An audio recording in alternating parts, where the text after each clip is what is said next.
በስተመጨረሻም እንግዲህ ተመስገን አሸነፈ ማለት ነው። ናቲሻ ማመን አቃተው። ተንበርክከው እንግዲህ ታገቢልኛለሽ ወይ አላት። ትሁቴም ደንግጣ እጇን ሰጠችው። ካሌብም ከእናቱ ጋር እንግዲህ እንደዚህ በደስታ ተቃቅፈው ደስ የሚል ጊዜ እያሳለፉ ነው ማለት ነው። ታዲያ ናቲ ማንን የሚበቀል ይመስላችኋል? አሁን ናቲ ትሁትን አሁን ያሰቃያታል።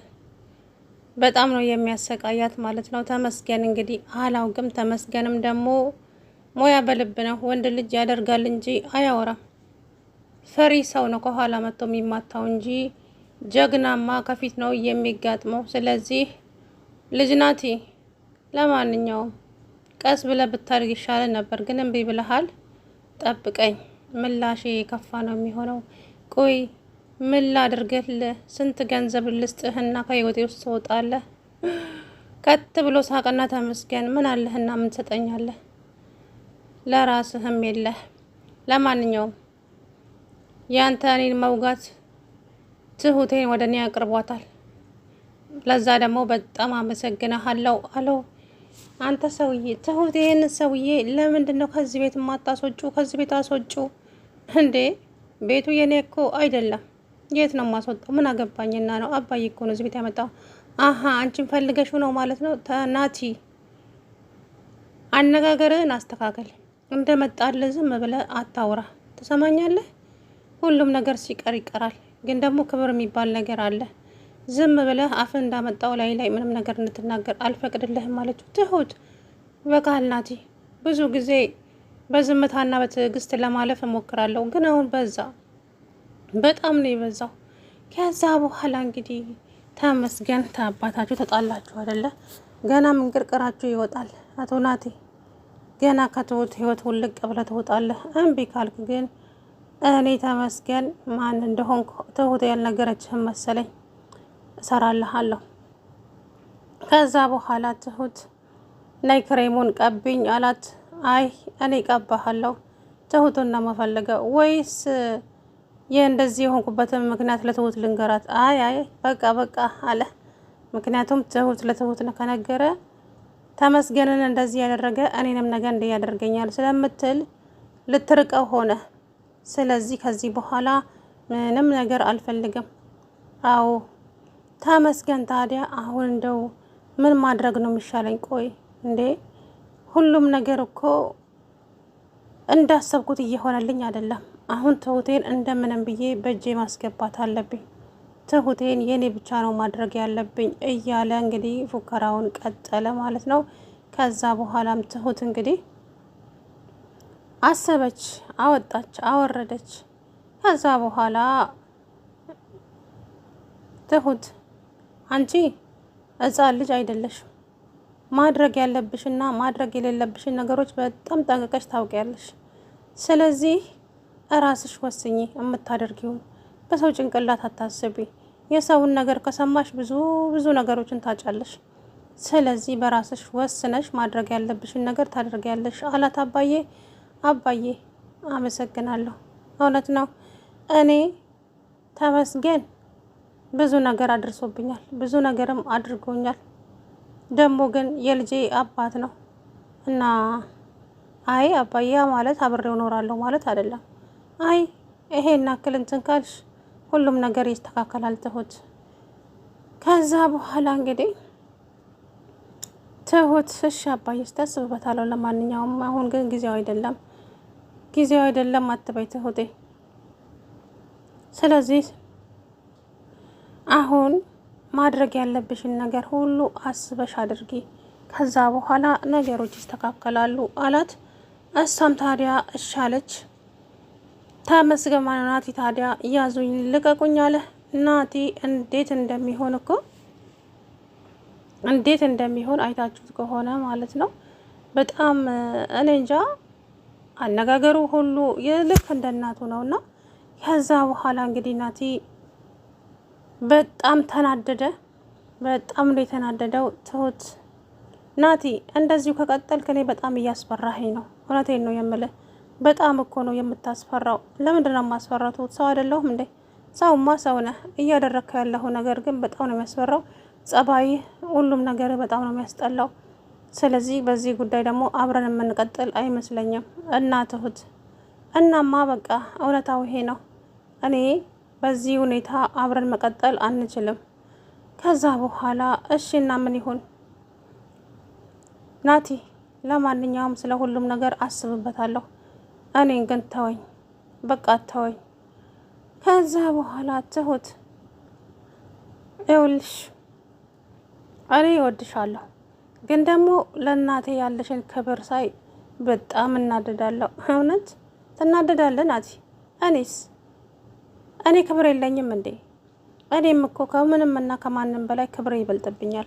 ስለዚህ ክብር ሲኖር ነው ፍቅር የሚኖረው። ክብር ከሌለ ደግሞ ምንም ነገር የለም። ስለዚህ ከመናገር በፊት አስብ አለችው። ከዛ በኋላ ናቲ እንግዲህ በጣም እንትን አለ። እች ልጅማ በቀላሉ እጅ የምትገባ ሰው አይደለችም። ቆይ ምን ላድርግሽ እያለ ብቻውን ማውራት ጀመረ ናቲ። ከዛ በኋላ አባዬ ቆይ እኔ ለትሁት መሆን ሰው አይደለሁም እንዴ? እንዴት ማለቴ? በቃ ትሁት የማላቃት ሰው እየሆነችብኝ ነው። ሌላ ሰው ሆናብኛለች። ስለዚህ ያውልህ አንተ ምን ማድረግ አለብህ መሰለህ?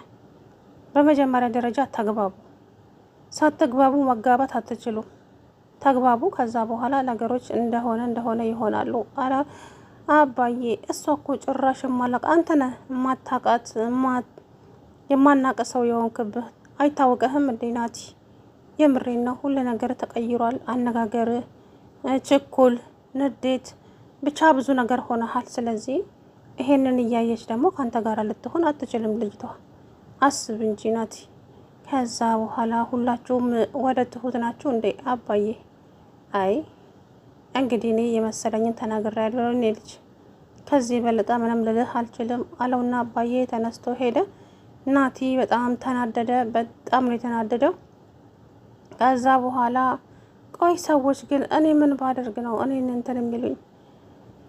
ከዛ በኋላ ናቲ እንግዲህ ጥሎ ሄደ። አባዬ ምን ሆነ ነው ናቲ? ኧረ ተይኝ ልጁ ምን እንደሚያወራ እንኳን እኮ አያውቅም እንዴ! ግልፍተኛ ሆነ። በዛ ላይ በቃ የሚናገረውን ነገር ተው እባክህ አባዬ። እኔ ገና ብዙ የሚያስጨንቁኝ ነገሮች አሉብኝ። የራሱ ጉዳይ ነው አለ። ኧረ አባዬ እንደው የእውነቴን ነው ግራ ጋብቶኛል አለች ትሁቴ። ከዛ በኋላ ትሁት አንቺ አሁን ስለ ራስሽ ብቻ አስቢ የኔ ልጅ እሺ። ስለዚህ እሱን ታየው እሺ አባዬ። ከዛ ናቲ እንግዲህ ትሁት አንዴ እፈልግሻለሁ ውጪ እሺ። ከዛ ውጪ ወጡና ትሁቴ እሁድ ሽማግሌ ልልክ ነው እሁድ ሽማግሌ ልልክ ነው። እሁድ አዎ እሁድ። ወይ ናትዬ እሁድ እንኳን አይመቸኝም። የሆነ የሚሄድበትና የማልቀርበት ቀጠሮ አለ፣ እዛ ሄዳለሁ። ታዲያ ምን ይሻላል? ቀጣይ ሳምንት አድርገው። ምናልባት ግን ቤተሰቦችሽ የሚቀበሉኝ ይመስልሻል? እኔ እንጃ ናቲ። እኔ ከወደድኩ ሌላው ቀላል ነው። ከዛም አባዬ ጋር መጣና አባዬ እሁድም ሽማግሌ ልልክ ነበረ። ትሁቴ ደግሞ እሁድ አይመቸኝም ምናምን አለች። ቀጣይ ሳምንት ሽማግሌናዬን ያው አንተ ነህ ሲለው ከዛ ተመስገን መጣና አባዬ እንግዲህ መቼም አንደኛ ሽማግሌና የመረጥኩት አንተን ነው አይደለም እንዴ? ይቅርታ ለሁለታችሁ መሆን አልችልም። እናንተ ሳትግባቡ ሚስት ለማግባት አትቸኩሉ ብሎ አባዬ ጥሏቸው ሄደ። ከዛ ተመስገን አቶ ናቲ ምን አለ ተስፋ ቆርጠ ብትቀመጥ፣ ትሁት የኔ ብቻ ናት እያልኩ አሰማም እንዴ? ትሁት የኔና የኔ ብቻ ናት። ስለዚህ ተስፋ ቁረጥና አርፈ ቁጭ በል አለው አባዬ ያንንማ ማድረግ አልችልም፣ መቼም ማድረግ አልችልም። እንግዲያውስ እንደፈለጋችሁ ሆኖ፣ እኔ ግን ሽምግልና ውስጥም የለሁበትም ምን ውስጥም የለሁበትም፣ የራሳችሁ ጉዳይ ብሎ ጥሎ ወጣ አባዬ። ተመስገን ታዲያ ስም አንተ ቆይ ትሁት ለእኔ ትሆናለች ብለህ እያሰብክ ነው እንዴ? አዎ በጣም አስባለሁ። ለምን አላስብም? አይ ለአንተ አትሆንም ብዬ ነው። ለምንድን ነው የማትሆነው? ስለማትሆን ነው። እሱን አብረን የምናየው ይሆናል። ሆነች እሱን እኔ ነኝ የማውቀው። ስለዚህ አንተ ችግር የለብህም።